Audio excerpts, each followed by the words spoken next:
Students, today we are going to discuss about a new topic that is related to your course, that is kidney.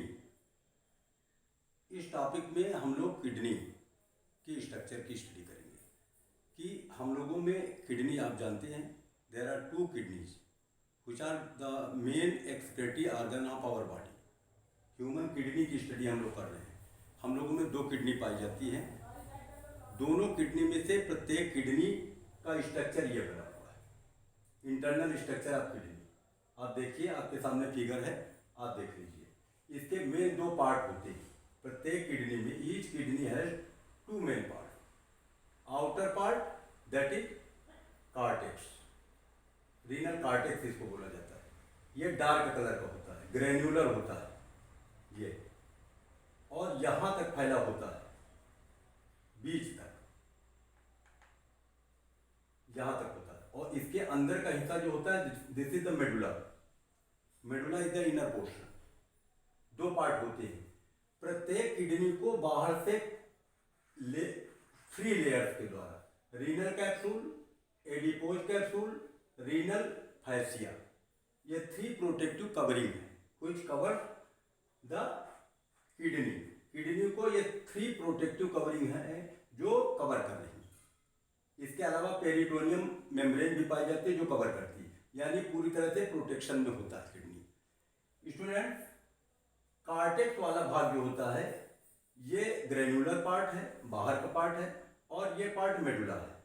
Medulla में आप ध्यान से देख लीजिए कि ये स्ट्रक्चर बन रहे हैं. ये इनको बोला जाता है रीनल मेडुलरी पिरामिड्स. ये मेडुलरी पिरामिड्स है क्योंकि मेडुला वाले भाग में पाए जा रहे हैं, मेडुला से निकल रहे हैं, इसलिए इनको मेडुलरी पिरामिड्स कहा जाता है. और इनका नंबर होता है 8 से 18 तक हो सकता है. प्रत्येक किडनी में इनकी संख्या जो है पिरामिड्स की 8 से लेकर के 18 तक होती है. ये जो बने होते पिरामिड्स, ये पतले पतले फैसिया से बने होते हैं. इनका पिरामिड्स का कार्टेक्स से लगा हुआ भाग ये चौड़ा होता है, बेस है, और ये वाला भाग एपेक्स, ये पॉइंटेड होता है, नुकीला हो जाता है, और आगे जाकर के मिल जाता है. यहाँ सब मिलते हैं एक जगह पर, तो इस पार्ट को बोला जाता है माइनर कैलिक्स. ये माइनर कैलिक्स. तो एक ये हो गई, दूसरा, तीसरा, चौथा, पांचवा, छठवां, इस तरह से. तो इनकी संख्या होती है, माइनर कैलिक्स की संख्या 7 to 13. अब ये माइनर कैलिक्स, एक ये आ गई, दूसरी आ गई, तीसरी आ गई, चौथी आ गई, ये सब मिलकर के एक मेजर कैलिक्स बना रहे हैं. ये भी एक मेजर कैलिक्स. तो मेजर कैलिक्स की संख्या होती है 2 से लेकर 3 तक, 2 to 3. अब ये मेजर कैलिक्स जो है आगे चल करके चौड़े वाले पार्ट में खुल रही है, जिसको बोला जाता है पेल्विस. ये वाला भाग, अंदर का भाग जो है रीनल पेल्विस कहलाता है. रीनल पेल्विस का उभरा वाला भाग जो ये वाला भाग है, दिस इज द हीलम. हाइलम इसको बोलते हैं, हाइलम पार्ट. ये पेल्विस का भाग थोड़ा अंदर से, ये जो किडनी का पेल्विस वाला भाग होता है अंदर की तरफ थोड़ा धसा होता है, हल्का सा. ये किडनी हल्का सा धसी होती है. तो ये इस वाले पार्ट से हमारी नर्व्स वगैरह अंदर जाती हैं, रीनल आर्टरी जाती है, इंटर कर रही है, और रीनल वेन यहां से ब्लड को लेकर के बाहर निकल रही है. रीनल आर्टरी अंदर जा रही है और रीनल वेन बाहर निकल रही है ब्लड को लेकर के.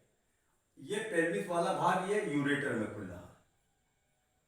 तो ये एक जनरल स्ट्रक्चर है किडनी का कि हमारी किडनी में इस तरह के स्ट्रक्चर पाए जाते हैं कि पेल्विस वाला भाग मेन है जो धसा होता है, यहीं से सारी चीजें निकलती भी हैं और यहीं से अंदर जाती हैं. यहीं से रीनल आर्टरी, रीनल वेन, और यहीं से यूरेटर भी निकल रहा.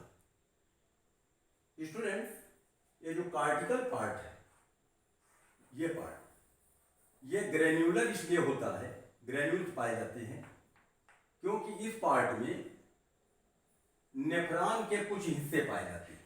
नेफ्रॉन के ये हिस्से, इतना पार्ट, इसमें आता है बोमेन्स कैप्सूल, ये ग्लोमेरुलस है, प्रॉक्सिमल कन्वोल्यूटेड ट्यूब्यूल, ये देखो यहां पर आकर के मुड़ रही है, और ये है डिस्टल कन्वोल्यूटेड ट्यूब्यूल. ये इतने पार्ट पाए जाते हैं यहां पर, इसलिए बहुत पॉइंटेड नहीं. ये पॉइंटेड नजर आता है कार्टेक्स वाला पार्ट, क्योंकि इसमें ये पार्ट पाए जाते हैं। अब स्टूडेंट हम लोग स्टडी करेंगे, ये तो हो गया हमारे इंटरनल स्ट्रक्चर ऑफ किडनी का। अब इसमें हमारी यूनिट्स कौन कौन सी होती हैं? तो हमारी यूनिट्स जो पाई जाती हैं किडनी के अंदर, जो यूरिन का फॉर्मेशन करती है, वो यूनिट होती है, उनको बोला जाता है नेफ्रॉन। नेफ्रॉन, तो दो प्रकार की नेफ्रॉन पाई जाती हैं, 2 types of nephrons are there. जो कार्टेक्स वाले पार्ट में ज्यादा पाई जाती है, इनको कार्टिकल नेफ्रॉन बोला जाता है।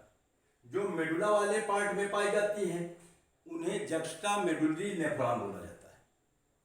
यानी एक हो गई कार्टिकल नेफ्रॉन, एक हो गई जक्स्टा मेडुलरी नेफ्रॉन।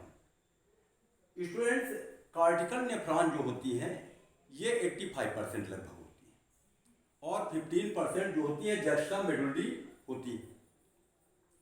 जो कार्टिकल वाली, ये कार्टिकल बनी हुई है, आपके सामने जो ये नेफ्रॉन बनी हुई है, ये एक यूनिट बनी हुई है जो यूरिन को छानती है। इसी तरह की प्रत्येक किडनी में 1 मिलियन होती है। How many?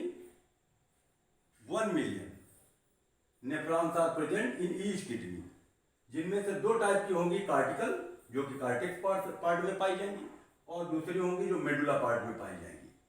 लेकिन जनरल हम लोगों में यही वर्क करती है। जक्स्टा मेडुलरी नेफ्रॉन जो पाई जाती है वो इमरजेंसी के केस में, जैसे यूरिन में पानी की मात्रा बहुत ज़्यादा निकलती चली जा रही है, तो डिहाइड्रेशन हो जाएगा, मर जाएंगे उसमें, तो उस स्थिति में जक्स्टा मेडुलरी नेफ्रॉन काम करती है।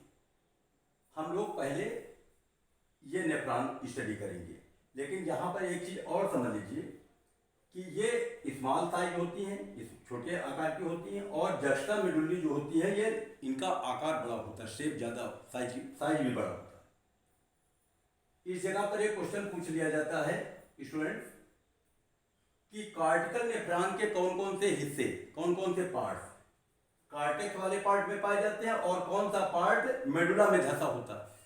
तो स्टूडेंट्स जान लीजिए कि ये पार्ट जो होते हैं, इतना पार्ट, यानी ये ऊपर का पार्ट, ये कार्टेक्स में पाया जाएगा, और ये पार्ट जो पाया जाएगा ये मेडुला वाले भाग में धंसा होगा, मेडुला वाले। जक्स्टा मेडुलरी में क्या होता है कि ये बहुत लंबा होता है, इस पार्ट को बोलते हैं हेनले का लूप, लूप ऑफ हेनले। तो ये पार्ट जक्स्टा मेडुलरी में ज्यादा होता है। अब एक चीज और समझना है स्टूडेंट कि समय के साथ साथ, यानी 40 ईयर्स होने के बाद व्यक्ति में 40 ईयर्स होने के बाद 10% नेफ्रॉन नष्ट हो जाती है, डिक्रीज कर जाती है। इसीलिए 40 ईयर्स के बाद जो है नेफ्रॉन की क्षमता बिगड़ जाती है, और साथ ही साथ करीब 10% नेफ्रॉन हमारी किडनी से कम हो जाती है। तो 40 ईयर्स के बाद हम लोगों को बहुत ही सावधानी के साथ रहना पड़ता है। प्रत्येक 10 साल बाद, यानी हर साल जो है 40 साल के बाद हर साल जो है ये करीब जो है काफ़ी नुकसान हो जाता है नेफ्रॉन का, और दोबारा बनना नहीं। आप जानते हो नेफ्रॉन और न्यूरॉन ये दो ऐसी चीज़ें पाई जाती हैं हम लोगों की बॉडी में, एक बार बन गई एम्ब्रियो की स्टेज में तो वो जीवन भर चलती है, उन्हीं में तुमको काम चलाना। पहले एक यूनिट खराब हो जाएगी, फिर दूसरी खराब होगी, फिर तीसरी खराब होगी, इसी तरह से सारी यूनिट जब खराब हो जाती है किसी जगह की, तो फिर हम कहते हैं किडनी हमारी बेकार हो गई, यानी वो किडनी हमारी बेकार। तो स्टूडेंट्स, अब नेफ्रॉन का स्ट्रक्चर समझ लीजिए क्या क्या पाया जाता है। किसी भी नेफ्रॉन में एक पार्ट ये पाया जाता है, इसको बोमेन कैप्सूल बोला जाता है। बोमेन कैप्सूल का भाग ये नेक वाला पार्ट है, ये घूमता हुआ चला आ रहा है, जो बोमेन कैप्सूल के पास ही कॉइल हो रहा है, इसको कहते हैं proximal convoluted tubule. Proximal convoluted tubule ये मुड़ा हुआ आगे मुड़ करके ये आ जाता है हेयर पिन लाइक, इसको बोला जाता है हेनले का लूप या loop of Henle. Loop of Henle की ये नीचे की तरफ जा रही है आर्म, इसलिए इसको कहा जाता है डिसेंडिंग लूप, ये डिसेंडिंग है, नीचे की तरफ जा रही है। ये पार्ट घूम करके ऊपर की तरफ आ रहा है तो इसको कहते हैं ascending loop of Henle. Student, यहां पर जो है बोमेन कैप्सूल के पास देखिए, ये एक आर्टेरियोल है। यहां पर मैंने बताया है कि एक आर्टरी अंदर जाती है और 1 मिलियन पाई जा रही है इसके अंदर, तो प्रत्येक के अंदर एक एक आर्टेरियोल यानी एक एक पतली 1 मिलियन बना दी गई, और प्रत्येक के अंदर एक जा रही, इसको बोलते हैं एफरेंट आर्टीरियोल, और इसके अंदर जा करके एक नेटवर्क बना है जिसको ग्लोमेरुलस कहा जाता है, कैपिलरी का नेटवर्क ग्लोमेरुलस बोला जाता है। यहां से निकलती है वोमेन कैप्सूल से, इसको बोलते हैं इफरेंट आर्टीरियोल, और पीछे की तरफ आ करके ये proximal convoluted tubule, distal convoluted tubule और हेले के लूप, इनके चारों ओर देखिए एक कैपिलरी का नेटवर्क बना है, पूरा एक जाल बना हुआ, क्योंकि इनकी जरूरत पड़ती है यहाँ पर। अब इसकी जब फंक्शनिंग हम लोग स्टडी करेंगे तो उसमें हम बताएंगे कि कैसे जो है यूरिन का फॉर्मेशन होता है इनमें, कैसे क्षमता है और किस टाइप से ये काम करती है। और ये रीनल, ये जो आ रहा है ये डिस्टल कन्वोल्यूटेड ट्यूब्यूल वाला पार्ट यहाँ से घूमता हुआ, और ये आ करके यहाँ पर एक कलेक्टिंग ट्यूब्यूल होती है, कलेक्टिंग ट्यूब्यूल। तो कलेक्टिंग ट्यूब्यूल और ये पार्ट हेले का लूप, ये दोनों पार्ट मेडुला में पाए जाते हैं, क्योंकि ये कार्टिकल है, कार्टिकल नेफ्रॉन है, तो कार्टेक्स वाले भाग में ये पोर्शन पाए जाएंगे, glomerulus, women capsule, proximal convoluted tubule और डिस्टल कन्वोल्यूटेड ट्यूब्यूल, ये कार्टेक्स वाले पार्ट में पाए जाएंगे, इस पार्ट में। और बाकी जितना हिस्सा ये नीचे का है ये मेडुला वाले पार्ट में पाया जाएगा। ओके स्टूडेंट्स,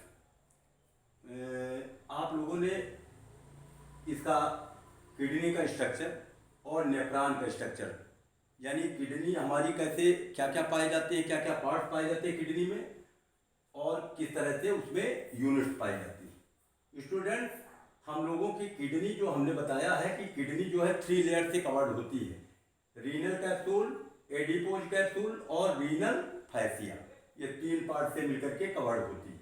तो इस तरीके से, और यहाँ से इसी पेल्विस वाले भाग से नर्व्स वगैरह जाती हैं, तो अंदर के सूचनाएं लेती हैं, इंफॉर्मेशन लेती हैं। तो इस टाइप से आपको समझ में भी इस फिगर से आ जाएगा, और इस वीडियो के माध्यम से आप लोग जो है अच्छे ढंग से समझ सकते हैं। Okay student, thanks.